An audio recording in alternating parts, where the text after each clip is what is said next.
The first step to change is examining your thoughts, paying attention to how you speak and how you act, and look at these emotions that keep you connected to the past and finally decide, does this emotion belong in my future? And it's so much easier to make the same choice every single day. And the hardest part about change is not making the same choice as you did the day before. And the moment you decide to make a different choice, you're going to feel uncomfortable because you're stepping from the known into the unknown. So some people would rather cling to their self-pity than take a chance and possibility. They'd rather tell the story of their past instead of telling the story of their future. They'd rather believe in their past instead of believe in their future. We live in chronic disbelief. What if the truth was that you're greater than you think, more powerful than you know, more unlimited than you could ever dream? If that was the truth, that you are the creator of your life, if you believe that to be the truth, then you have to believe in yourself. Unconsciously, we're always waiting for something out there in our life to change so that we can change or feel the relief of the lack of what we don't have. Probably a chronic disbelief that many of us have that we're not creators of our life. Only when we get the parking space or something good happens to us do we believe that we're the creator of our life. But imagine a world where everybody actually took responsibility in being the creator of their life and no longer the victim of their life. I think we would see a dramatic shift in consciousness. If we default and become the victim of our life, and we say that some person or some circumstance or some condition is causing me to feel this way and to think this way, the only person that's hurting those emotions is really you. It is. It really is. And if the answer is, well, you don't understand, I have a reason to feel this way, then you're not there. You're not there. You're not beyond your past. Because the stronger the emotion you have to some person or some past event, the more you pay attention to it. Where you place your attention is where you place your energy. So you're giving your power away, your life force. Living in fear and living in anger and living in hostility and hatred and judgment and resentment, that has nothing to do with your future. It has everything to do with the past. The soul can't go to the next adventure if it's holding on to the past. The research shows that 50% of the story we tell in our past isn't even the truth. That means that people are reliving a miserable life they never even had. And they use the problems, they use the conditions in their life to reaffirm their addiction to that emotion. They need their enemy to feel hatred. And if their enemy died, they'd still feel hatred, or they'd find another one. They need the bad relationship, they need the bad job in order to feel, and that's why it's hard to change. The thought and the feeling is making the body become conditioned subconsciously into the past. And so now that becomes their state of being, and now they behave as if they're in their past, and they think as if they're in their past. And how you think, how you act, and how you feel is called your personality. And your personality creates your personal reality. That's it. That's it. So the present personality who's sitting here today called you is created the present personal reality called your life. That's the truth. Well, everybody has a story, right? The way we make memories is from emotions. So if you have an event in your life that's highly traumatic, just as an example, the moment you perceive that event in your life through your senses, the more the brain freezes a frame and takes a snapshot. And that's called the long-term memory. Every time they review the event in their mind, they're producing the same chemistry in their brain and body as if the event was occurring. So again, the body's reliving the trauma 50 to 100 times in the day, and now the trauma is no longer in the brain, the trauma is emotionally conditioned in the body, right? So if you say to the person, why are you so bitter? Why are you so sad? Why are you so unhappy? They'll say, I am this way because of this event that happened to me 10 years ago. Which what they're really saying is, after that event, I changed and I have not been able to change since this event. And so the stories we tell about our past are only stories we tell when we feel those emotions. When does the story end? And I'm not certain that insight changes behavior. You could have a realization, or even from an exogenous drug, you can have a realization or an insight. But if you still can't function in your life and you're still, you haven't connected with your wife, or, you're still dealing with trauma, it just hasn't served you at all. So the insight that your father was overbearing, or your mother was a perfectionist, or you were beaten as a kid, and that's why you're this way, it doesn't change the behavior. The only way you're going to free yourself from that person or from that past experience is for you to literally overcome the emotion. So, God, we've all had people do really horrible things, and we've probably done some horrible things to people as well. But I don't think you can free yourself or free them unless you decide that, love is going to be the thing that heals it. And forgiveness to me is just overcoming the emotion. That's it. Okay, overcome the emotion, you no longer have your attention on that person, you're calling energy back to you, and you're building your own field. And there's energy now to heal, there's energy now to create, there's energy now for the mystical experience. And the side effect of that is forgiveness. It's not something that you have to do, it's just something that automatically happens. There's a liberation of energy. The heart opens up and the person feels completely different. Now that's when they see their past, and some of them say, I don't want to change one thing in my past. It's perfect. I would have never gotten to this moment unless I've been through all of this. One moment, their heart opens and all of a sudden they see it all. They see their betrayers. They have nothing but forgiveness for them. Wow. Their body heals, their mind heals. They completely change. They have another opportunity in life. If you change, your life changes. And nothing changes in our life until we change. And so you can't do that if you're feeling frustrated, or if you're feeling anger, if you're feeling resentment. You'll always hold a grudge. Your thoughts could make you sick. That's why it's hard to change. And the question is, if your thoughts could make you sick, can your thoughts make you well? And we're actually discovering that that's absolutely possible. Every time you have a thought, you make a chemical. And if you have a happy thought or think of something happy, you turn on a set of neurological networks in your brain that fire in a sequence, a pattern, a combination that makes you feel a certain way as you secrete a certain hormone. Okay, the moment you start to feel happy, the moment you start to feel joyful, your brain is checking in with your body saying, Chris, you're feeling pretty joyful. And so then the chemistry influences you to think more wonderful thoughts. But you could have thoughts that make you feel guilty. And you can turn on a different set of circuits in your brain to make you feel differently. The moment you feel miserable, the moment you feel victimized, the moment you feel suffering, the moment you feel pain, and you can't think greater than how you feel, the brain's checking in with the body and saying you're really miserable, and it generates more corresponding thoughts equal to that feeling. So it's thinking and feeling and feeling and thinking. This loop of thinking and feeling and feeling and thinking creates a state of being. And again, you can become addicted to your own thoughts. And people become addicted to the life they don't even like. So in order to change, if you wanted to arrive at a new goal or new vision of your future, you'd have to change something about yourself in order to get there. And you'd have to change the way you think, the way you act, and the way you feel. I think in so many ways that a belief is an unconscious process. A belief is a thought you keep thinking over and over again until it's hardwired in your brain. And most beliefs are based on past experiences. And so many people have a belief about something that has to change in order for them to arrive at a new place in their life.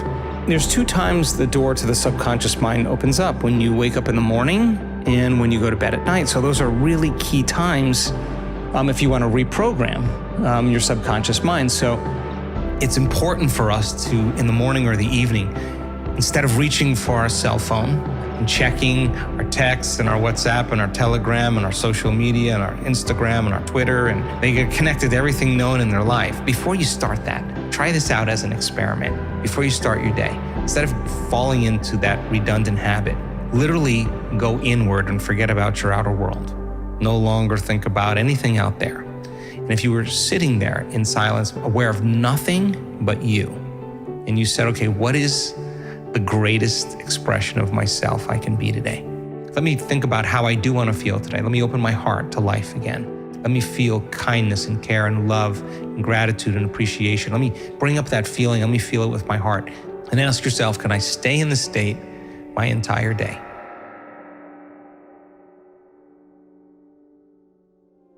There's no chance you're gonna work hard enough to achieve what you want unless you're in a good place.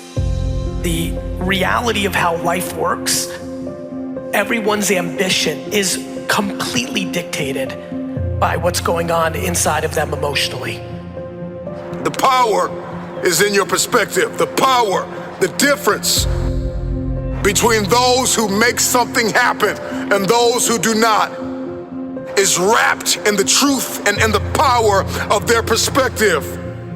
When we broaden our perspective, we often realize that there's a lot more to the situation. Our problems shrink because we realize there's a whole universe out here that is much bigger than you. So it's like the ultimate way of broadening your perspective and helping you realize that, what you're going through, while still significant, there's more to it. There's more to life than this. I think when you're in that space, one of the most difficult things to do is to actually get perspective. I only discovered I couldn't see clearly when I was with someone who could see clearly. And the first time I put on glasses, I realized leaves were distinct individual pieces on a tree. That's the difference between surviving and being alive. When you're alive, you see the details and the beauty and the wonder. A person who's just existing, every day they struggle with depression and fear and anxiety. They see everything that's missing. They are haunted by all their disappointments, and they have not one more disappointment than the person who's fully alive, and not one more challenge or struggle or hardship.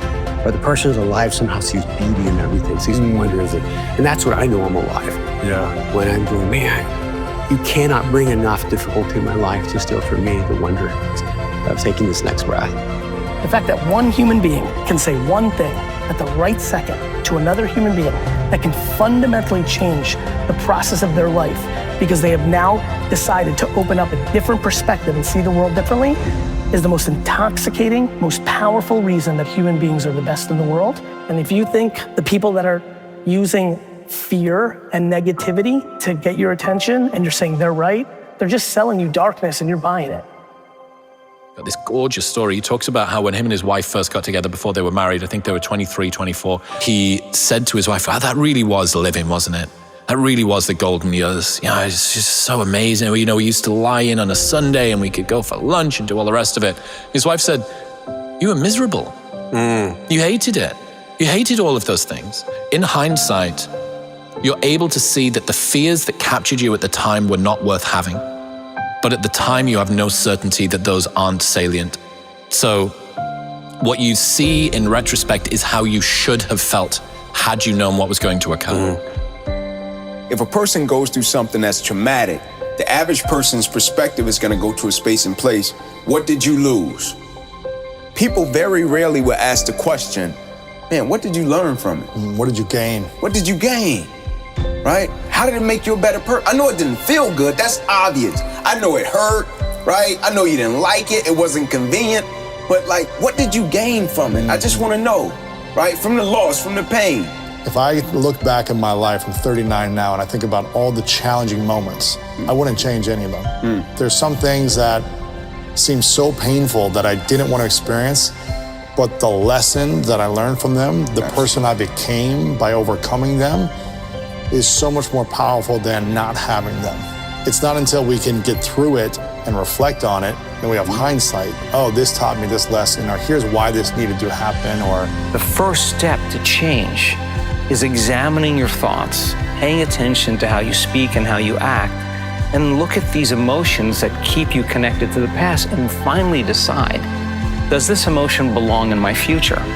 That is what drives us to our dreams, and you just got to be able to sustain that state of being independent of anyone or anything in your life. And if you can, get ready, because that's when your life changes. You're literally thinking differently, you're acting differently, and you're feeling differently. That's a new personality, and that means a new personal reality. I tell people all the time, man, the easiest thing in the world to do is to be negative. So easy. Easiest thing in the world to do is complain. Easiest thing in the world to do is to quit. That's easy. I pour my pain out onto the written page, and then I write about the good things, and that gives me that key word, which is perspective. Wow. You know, there's that Persian proverb, I cursed the fact I had no shoes until I saw the man who had no feet. And then if you start to think differently because you learn new information, you begin to make different choices. And if you make different choices, you can begin to do different things and behave in different ways, and you can create new experiences. We see differently. Our perspective is different. And because our perspective is different, our outcomes are different. Our rewards are different. So the greatest gift you could give yourself is, I believe, to make that decision and say life is too short to suffer. It doesn't matter what happens. You're going to find something to enjoy and appreciate. Please keep life in perspective, because things could be a whole lot worse. So instead of complaining, do yourself a favor. Man, start counting your blessings. That's right, the best is yet to come. So please, remember, life is just perspective, man. If you change the way you look at things, then the things that you see will change. As you think, so you become. The mind is like a factory, a mental factory. And whatever you think about all day long pours ingredients into this mental factory. Can you imagine dumping a barrel of trash into this mental factory every day and coming out with a rich, dynamic, positive life? It can be done. And it starts with thought. Everything starts with thought. So you must be wise and careful what you think about, because that starts everything. The easiest thing I've done was to get out from under the labels and to live the life that I live. The most difficult thing I've ever done was to believe that I can do it. I think every thought that you have makes a chemical. And you can have thoughts that make you feel good and thoughts that make you feel bad. If 90% of the thoughts that we think are the same thoughts as the day before, the same thoughts lead to the same choices. But I do think that if you think differently and you learn new information and you have new thoughts, if you can make new choices and demonstrate new behaviors and create new experiences and arrive at new goals and feel new emotions, I would say that's evolution. And I think that people really, really secretly believe in themselves on some level. And I think being defined by a vision of the future, or really always dreaming of another great experience, I think is a great reason to wake up in the morning. The hardest part of making millions of dollars and being successful in business is becoming the person who is able to do the thing. That's the hardest part. Hardest part's not doing things that'll make you $1 million. That's not the hardest part. The hardest part is you becoming the person who has enough intestinal fortitude and grit to go down into the laboratory, the cave, the drawing board, whatever you want to call it, and obsess over this problem long enough to find an elegant, effortless, effective solution. That's the part. Because most people don't have enough intestinal fortitude, they don't have enough stick-to-itiveness, they don't have enough grit to last through the learning curve to become the person who can do the thing that makes them deserve to have the stuff. Yeah, even if you take a tree growing in a garden, you plant the seed in the ground. In order for the seed to become a tree, the first thing it must do is exactly the same as the first thing we must do when we're getting ready to go through our transformation. What is that? It must be willing to cease to be a seed. Unless I'm willing to cease being what I've always been, I can never become whatever I can't have the potential to become. If I were to give people one single tool that would help them improve their lives, I would invite them to embrace the awareness and to use as a tool their consciousness that your life is not about you. It's about everyone else whose life you touch and the way in which you touch it. Everything that you hope to manifest in your life and searching for all the good things in life come to you automatically, almost without trying. That's all you'll need to transform your experience of who you are and to touch everyone else in life in a way that would allow them to begin to experience who they are. I came to realize that it's not about me. The experience is yours, but the experience that people take from the content, you will never own. I will never know how much what I do affects people or doesn't. I'm not responsible for what happens with what is created once it's out in the world. The reason I was there was not to have a personal experience. The reason I was there was to make a film that could potentially shed light on an issue or teach something to people, because I was so busy worrying about being Mr. Program Maker and making this film that was perfect in my mind's eye. Whereas in reality, the conversation that was being had never been had before. And as a result, it actively changed lives of people watching. It literally changed the lives of people that messaged me. It wasn't about me. And being comfortable with that is quite difficult, but also quite freeing in a lot of ways. People come to the work for all kinds of reasons, and I don't really care. But by the time they start doing the work, all they really want to do is give. Because when you feel so amazing and feel so great about yourself that you no longer want anything, the first thing you want to do is give. I mean, and it's just a practice. And as you do that and you start seeing all the fun things happening, it's not like, oh, I got to go create my life today. You're like, I got to go, because I don't want the magic to stop. So I just do it because I love the crazy, magical, wonderful things that happen that I would just never anticipate in my life. And so people are catching on to it, and they start coming for one reason, they want money or they want health, but it's not about your money, it's not about your health, it's not about your new relationship, it's not even about the mystical moment, it's about who you become in the process. Because overcoming all those limitations to become somebody else, nobody can take that away from you. Your matters are the peace of the world. You are beyond yourself. You're greater than yourself.